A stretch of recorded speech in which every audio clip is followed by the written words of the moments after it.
Hey guys, welcome back to Let's Play Diablo 2. We left off on Act 2, Quest 1. Greetings. So let's go around and talk to all the NPCs in Luco Lane. And as you'll see, it's very different than the Rogan Greetings, camp. honored traveler. I am Jaren, Lord of Lutgolain, and I bid you welcome to my fair port city.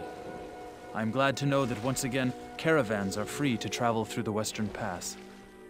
For some time now, we have been under siege by an evil power that I cannot identify. Strange, it all began when a dark wanderer came this way, looking for the tomb of Talrasha. No one knows exactly where Talrasha, keeper of Baal, is entombed, but it is certain to be far out in the desert. Now my people whisper tales of the dead rising from their tombs, and horrible creatures lurking amongst the moonlit dunes. Even I have witnessed things which I cannot explain. I've ordered the port closed and all trade ships moored until I am sure that my city is safe. Atma, the tavern keeper, has an important mission for you.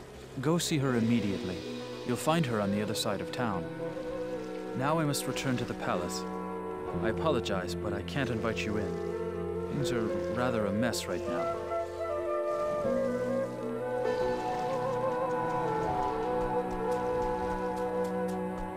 The first person that we'll talk to is Lysander. He's the one you're going to want to go to if you need to purchase any potions. How do I know I can trust you, You may be as shifty as that pack rat Elzix who runs the inn. But if you need a potion, though, I suppose I can make you one. For a price, of course. And then Farah is the one that you'll go to for your repairs. I know much about the ancient religions. I was trained as a paladin of Zakarum in the Eastern Koras Temple many years ago. Greetings.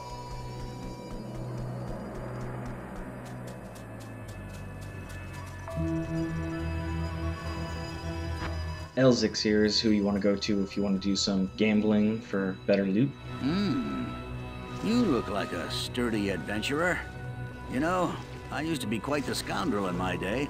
I led the fiercest group of bandits who ever terrorized these sands. Nowadays, I run this here inn and pretty much stay out of trouble. My days of adventuring are behind me. Good day.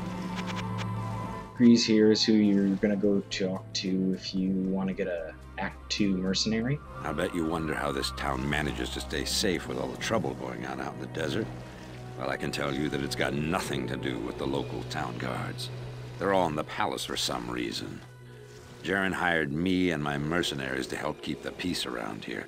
We're not cheap, but we're the best this wasteland has to offer. I actually want to talk a little bit about the mercenaries system in the game. Each act has different mercenaries. Within those acts, there are always 3 different kinds of mercenaries that have their own set of abilities to aid you. Depending on your class, you're gonna go with a different type of mercenary. A lot of times, the Act 2 mercenary is the best choice, but for this particular build, I feel that the Act 1 mercenary works out well, and you're gonna want to go cold for her because the cold helps freeze enemies that are attacking you and make them explode. Let's continue on and talk to Drognin. I've heard that you are responsible for banishing Andariel back to the burning hells. I'm impressed, stranger. That couldn't have been easy. My name is Drognin, and I know what you're up against, my friend. You ought to look over my inventory of items for trade. The final person that we'll want to talk to get the quest is Atma, and she's inside the tavern, so let's go say hello. Good day. I don't expect this of you, but if you want to help me, I would be grateful. In the sewers below our city, there lurks a horrid creature that hungers for human flesh. The creature has killed many, including my son and my husband. If you destroy it, I will reward you. Please, be careful though. That beast has taken enough from us already. The sewer entrance is through the trapdoor, just up the street.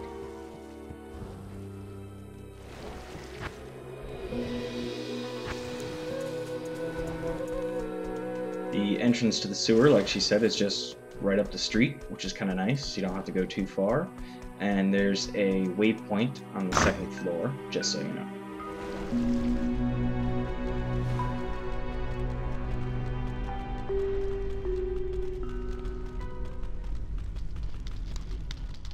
So generally speaking, each act has its own set of monsters that you'll come across, and they'll have different color variations and stuff. Like in the first act you saw a lot of fallen, and you won't see those in the second act at all. In the second act you see these lizard creatures, there are a couple corpses, you'll see some beetle monsters a little bit later, but generally that's how it goes for each act.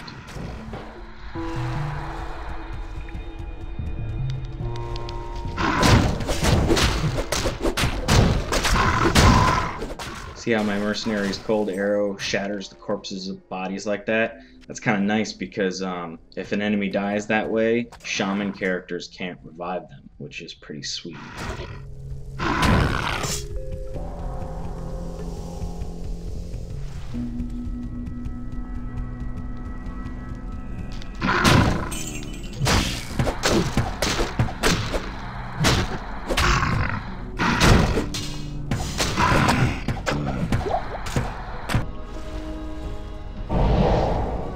Okay, so the boss of the first quest, Radmant, his lair is on the 3rd floor of the sewers, but you have to actually fight your way through a shitload of mobs to get to him, which is, you know, normal, I guess. So yeah, let's go ahead and find his ass.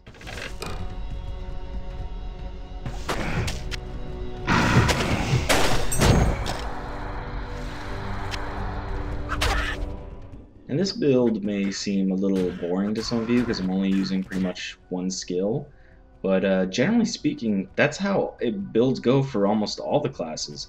You really just want to specialize on one skill, or you know, maybe 2, 3, but usually no more than 3 skills, and you just pump points into those. That's why Plug Y is so helpful, because you can just experiment with all the skills to see what you like, and then when you finally find the one you like, stick with that.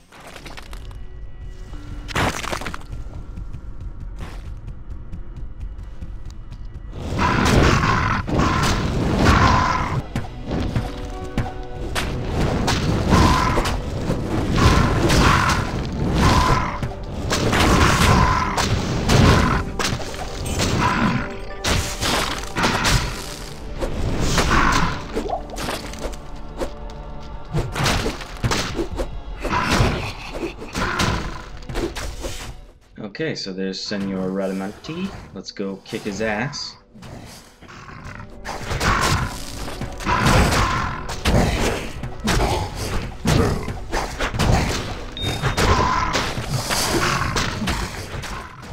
Now he's got kind of a powerful poison on me. Take my health down quick. But I still won. So he drops a book that gives you a free skill point, which is pretty sweet. And for some reason my health is still going way down really quickly. Wow.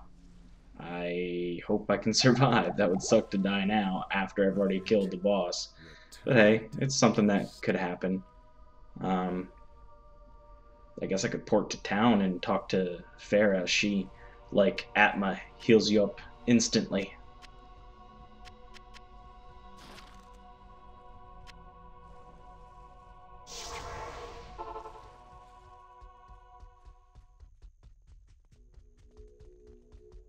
Alright, let's go ahead and talk to Atma and finish up this first quest.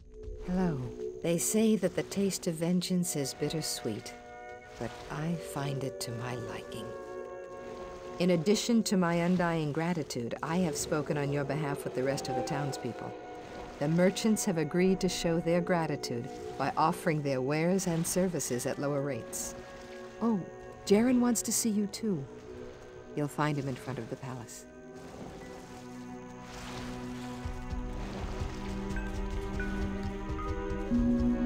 Ah, the lost Horodric scroll.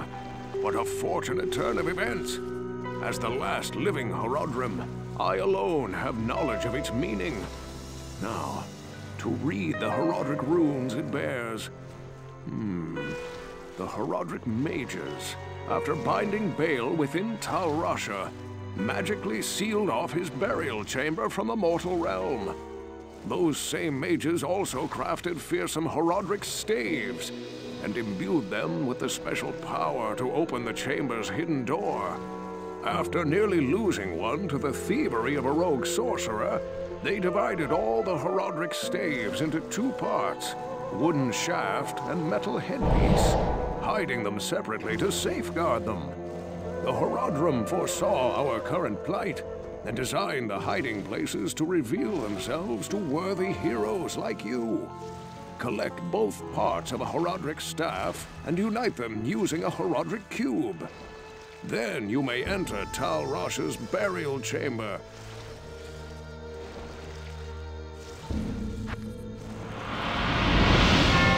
Alright, that completes the first quest of Act 2. Thanks for watching, and I'll try to get the next quest done as soon as I can.